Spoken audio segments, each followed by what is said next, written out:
The star cruiser Final Victory entered Earth's solar system on a quiet Tuesday morning. Captain Ben Rogers stood on the command deck, watching the small blue planet grow larger on the main screen. His thick gray skin wrinkled around his yellow eyes as he studied what would soon be the newest addition to the Galactic Empire. "What do our scans show?" Ben asked his first officer. Officer Lisa Wu checked her screen. One main species, about 8 billion in number. Their technology is basic. They have only reached their moon and sent a few simple robots to nearby planets. Ben nodded slowly. This would be easy. The Empire had taken over 500 planets before. Earth would be just one more. "Begin the standard process," Ben ordered. "Send the surrender message and prepare the landing team." The message from space reached every radio, TV, and digital screen on Earth at the same time. It was simple and clear. Earth now belonged to the Galactic Empire. Resistance would bring death. Cooperation would bring survival. At the secret military base under the Rocky Mountains, General Sam Wilson slammed his fist on the table. "They're here," he said to the room full of grim-faced leaders. Just like Dr. Martinez predicted, Defense Secretary Carol Bennett shook her head. "Most of us thought she was crazy. Turns out she was right all along." "Where is she now?" asked the President's Chief of Staff. "On her way," Sam answered. "She's been waiting for this day for 15 years. In a small underground lab 50 miles away, Dr. Olivia Martinez was packing equipment when her phone rang. She knew who it was before answering. "Martinez here." "They've arrived," said General Wilson's voice. "One ship, in orbit above us now." Olivia felt a mix of fear and strange relief. After years of warnings, of being called paranoid and worse, she was finally proven right. But there was no time to feel satisfied. "Just one ship?" she asked. Her mind racing. "Yes, big one though. Our satellites show it's about 2 miles long." "That's good news," Olivia said. "It means they don't see us as a threat. How long until they land?" "Their message says they're sending down representatives in 3 hours. The President wants to meet them with a show of strength. Tanks, jets, the works." "No." Olivia almost shouted. "That's exactly what we can't do. Tell the President we need to follow Operation Sleeping Giant to the letter." There was silence on the line. Then, "You're sure?" "Sam, we've planned for this for over a decade. If we show any military strength at all, they'll simply destroy our forces from orbit. We need to appear weak and accepting." After a pause, Sam replied, "I'll convince her. Get here quickly." In the White House Situation Room, President Helen Garcia listened as her advisors argued loudly about how to respond. Some wanted immediate military action. Others suggested surrender. The noise stopped when General Wilson spoke up. "Madam President, we need to follow Operation Sleeping Giant." The room grew quiet. Most people there had never heard of this plan. Helen narrowed her eyes. "The Martinez Protocol? You can't be serious." "I am. And Dr. Martinez has been right about everything so far. The alien ship matches her predictions exactly." The President looked around the room. "Can someone please explain what Operation Sleeping Giant is?" Defense Secretary Bennett cleared her throat. "It's a response plan created 15 years ago by Dr. Olivia Martinez. When she first picked up strange signals from deep space, she believed they were from an advanced alien empire. No one took her seriously at first. I remember now, the President said. "But the NSA eventually did, right? They funded her research in secret." "Yes," Bennett continued. "The plan calls for us to act weak and cooperative, to hide our true capabilities and gather intelligence on the invaders." "You want us to surrender?" asked the Vice President, disbelief in his voice. "Not exactly," General Wilson explained. "We pretend to surrender while setting a trap. Dr. Martinez has developed technology specifically designed to be invisible to advanced scanning systems. If we play this right, we can learn everything about them while they learn nothing about our true strength." The President was quiet for a long moment. "And if we fail, then we're no worse off than fighting a direct battle we can't win," Wilson said grimly. After careful thought, President Garcia nodded. "Do it. But I want to meet this Dr. Martinez myself." "In orbit?" Captain Ben Rogers was surprised by Earth's quick response. "They've agreed to our terms," reported Officer Wu, sounding confused. "They want to meet our representatives to discuss their surrender." Ben frowned. In his 30 years serving the Empire, he had never seen a planet give up so easily. It made him suspicious. "Could it be a trap?" he asked. Wu checked her instruments. "Our scans show no weapons that could harm our ship. Their most powerful missiles couldn't even dent our shields." Ben thought for a moment. Empire rules said to accept. Peaceful surrender when offered. It saved time and kept the planet's resources intact. "Prepare a landing team," he decided.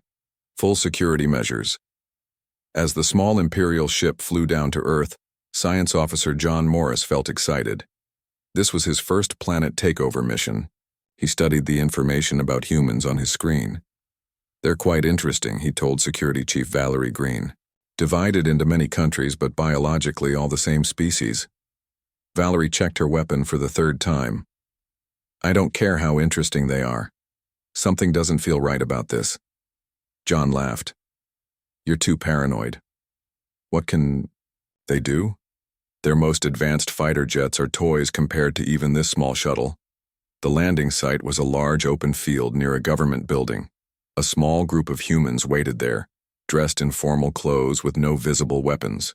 Commander Frank Young, leader of the landing team, reminded everyone of their orders. "We're here to accept their surrender and explain how things will work under Empire rule.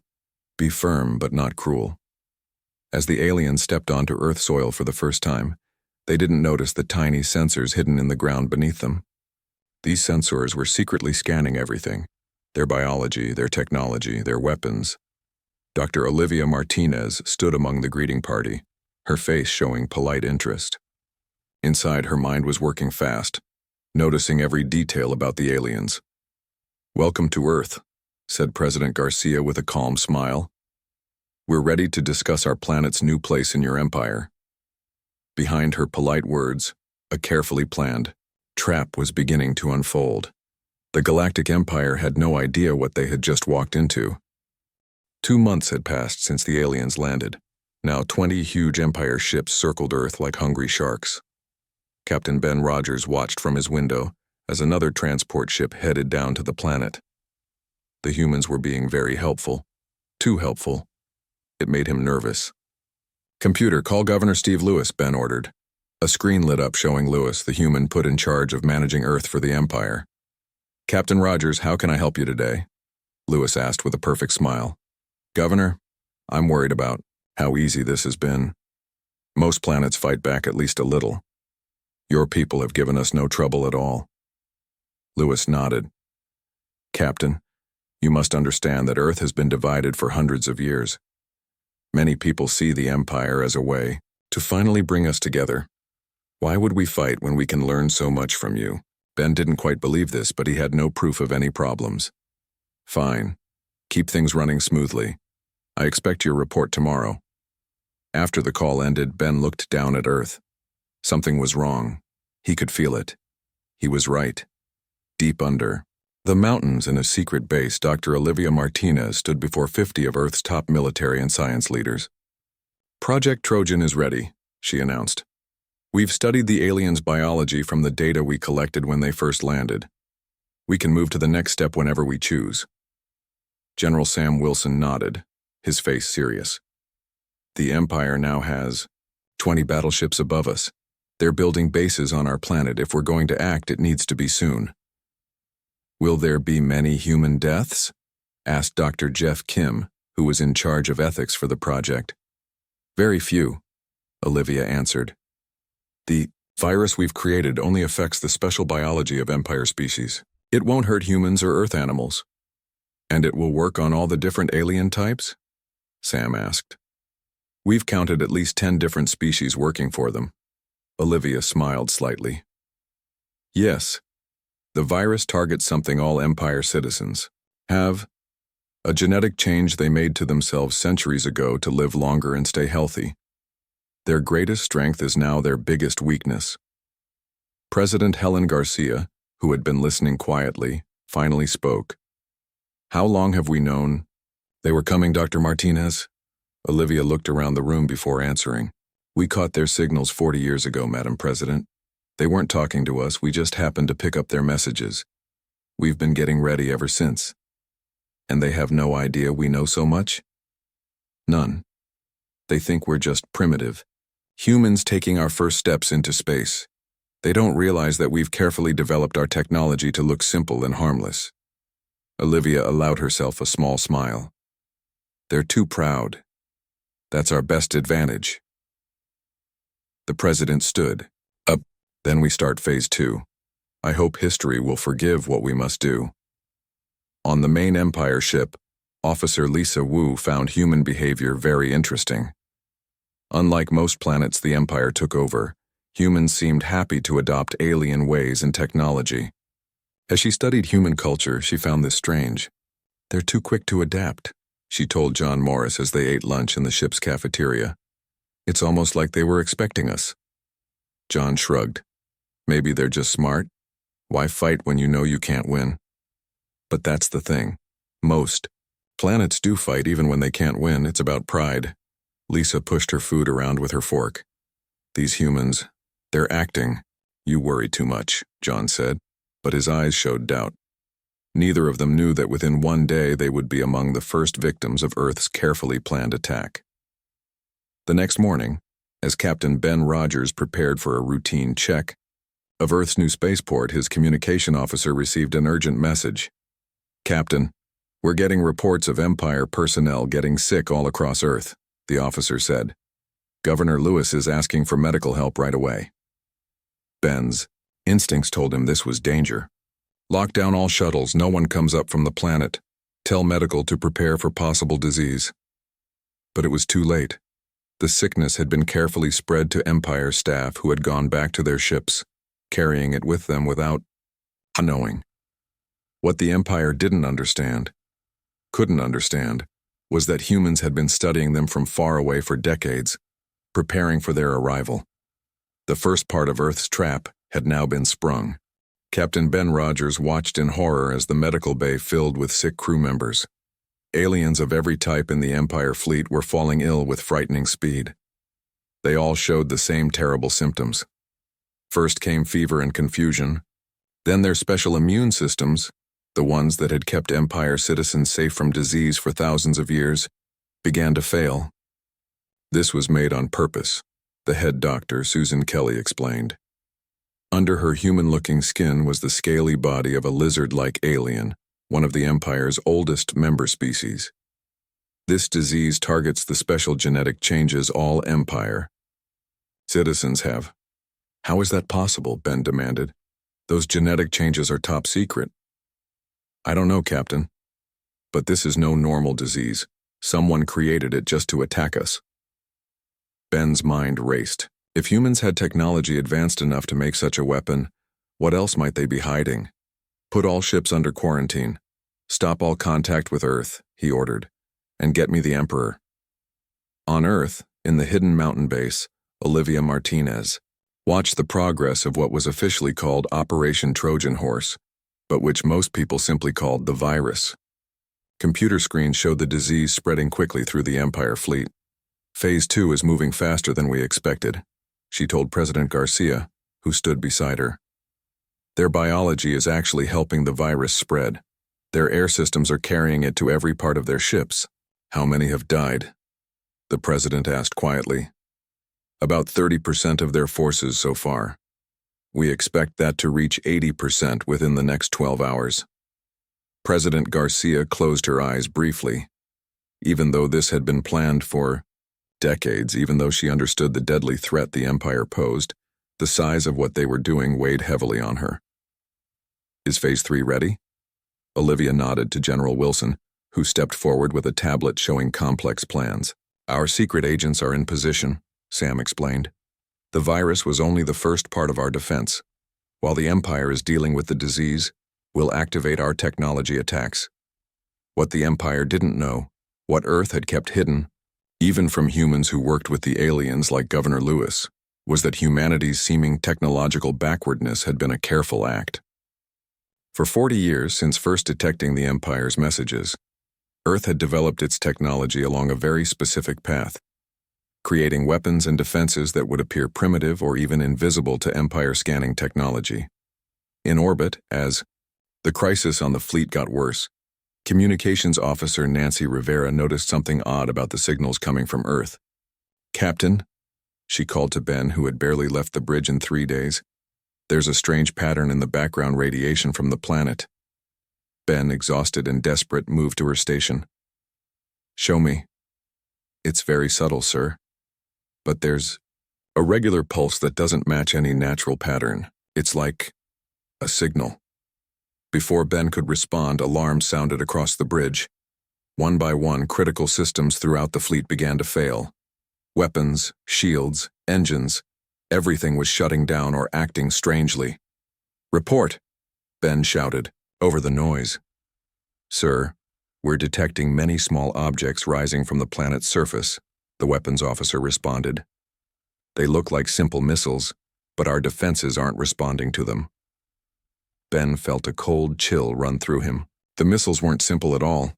They were carefully engineered to exploit weaknesses in Empire defense systems that should have been unknown to humans. Evasive action. "All ships, leave orbit now." But it was too late. The seemingly basic missiles hit with perfect accuracy, targeting specific weak points in the Empire vessel's design. Ships that should have been able to withstand attacks from much more advanced weapons were breaking apart, leaking air and crew members into the emptiness of space. In her laboratory, Olivia watched the space battle unfold with mixed feelings of victory and sadness. This had always been the plan, not just to resist the Empire, but to deliver a blow so devastating that they would never return to Earth. "The quantum disruption field is working," her assistant, Jack Rivera, reported. "They're faster than light. Communications are blocked. No distress signals will reach the Empire homeworlds." Olivia nodded. "Activate the final phase." Aboard what remained of the final victory, Captain Ben Rogers realized the terrible truth. Earth had never been the primitive world they believed it to be. This had been a trap, carefully planned and carried out with a level of patience and planning that seemed impossible. As his flagship burned around him, Ben managed to access the emergency communication channel, a last resort method that might get through whatever was blocking their signals. "This is Captain Ben Rogers of the Empire Fleet," he gasped, fighting through the pain of his illness and injuries. "Earth is not what we thought. It's a trap. The humans, they knew we were coming. They've been preparing for generations. Do not send more ships. Repeat, do not." A huge explosion tore through the bridge, cutting off his message. The last thing Ben Rogers saw was the blue planet below, deceptively peaceful against the black of space. The battle for Earth was over almost as quickly as it had begun. Of the 20 Empire ships that had been in orbit, only broken pieces remained. 1 year after what people now called the Battle of Earth, President Helen Garcia stood before the United Nations. The room was filled with leaders from every country, all united in a way that would have seemed impossible before the Empire came. "Today marks 1 year since humanity's first, and we hope last, space battle," she began. "But it also marks the beginning of a new age for our species. The threat from the Galactic Empire forced us to put aside our differences and work together, like never before.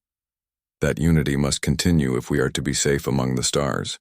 In the audience, Dr. Olivia Martinez listened with mixed feelings. The victory had come at a cost, not just in lives lost, but in what humanity had been forced to become to survive. The deception, the calculated biological warfare, the ruthless efficiency of their attack, all necessary perhaps, but troubling nonetheless. After the ceremony, she met with General Sam Wilson and the newly appointed Director of Space Defense, Jack Rivera, in a secure room beneath the UN building. "The special sensors we took from the Empire debris have been added to our early warning system," Jack reported. "We'll have at least a 6-month warning if they send another fleet."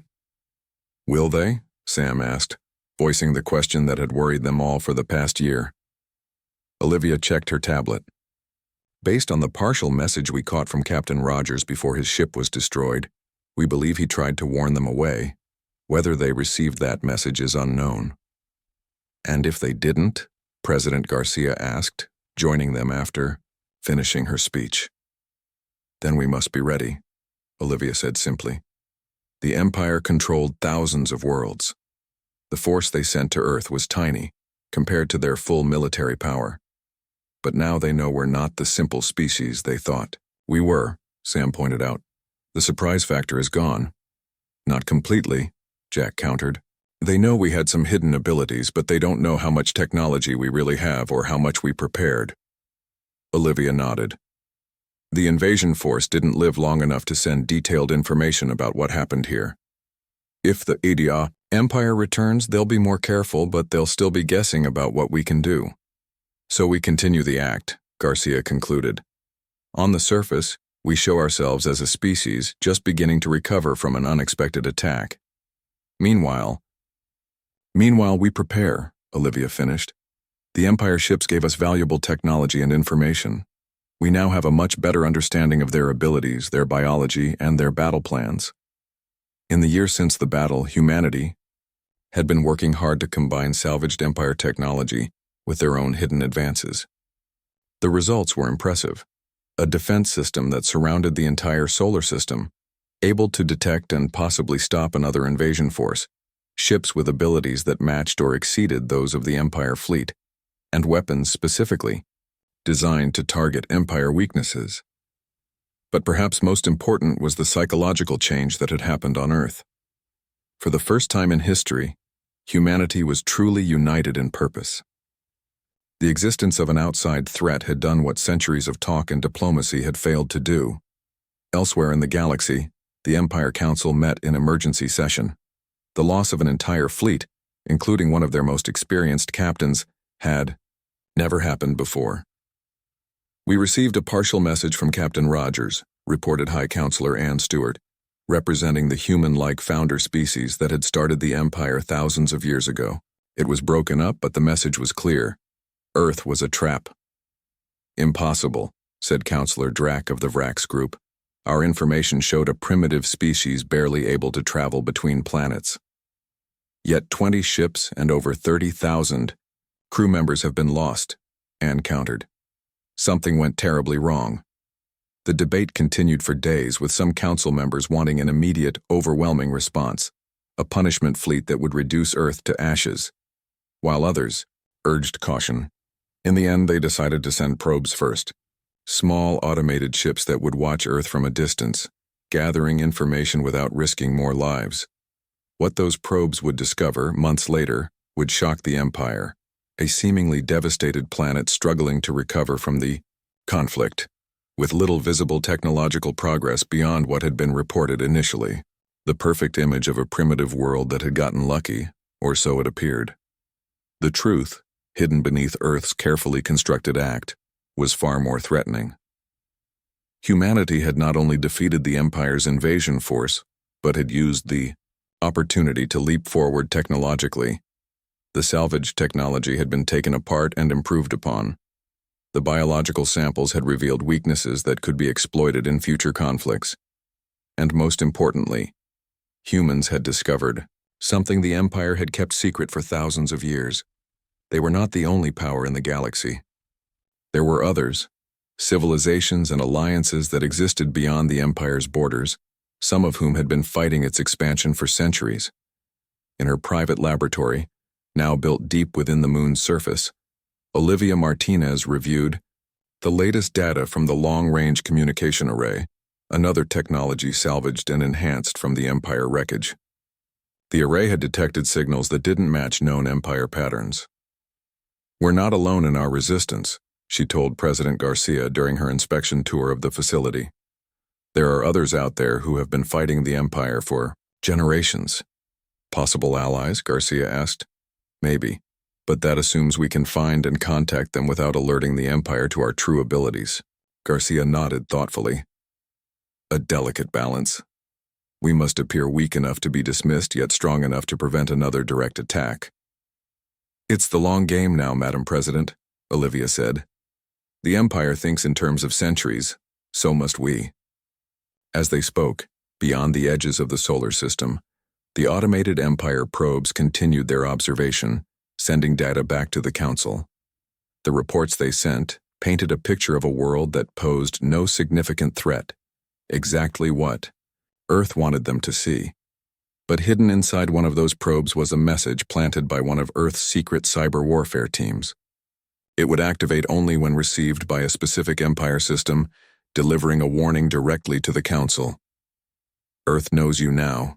Earth is watching. Earth is ready. Do not return. Whether as a warning or a challenge, the message would eventually reach its destination. And when it did, the next move in this space chess game would begin. On Earth, in cities and towns across the globe, people went about their lives, most unaware of the true scale of the conflict they had survived or the preparations being made for the next encounter. They built memorials to those lost, celebrated their unexpected victory, and looked to the stars with new wonder and caution.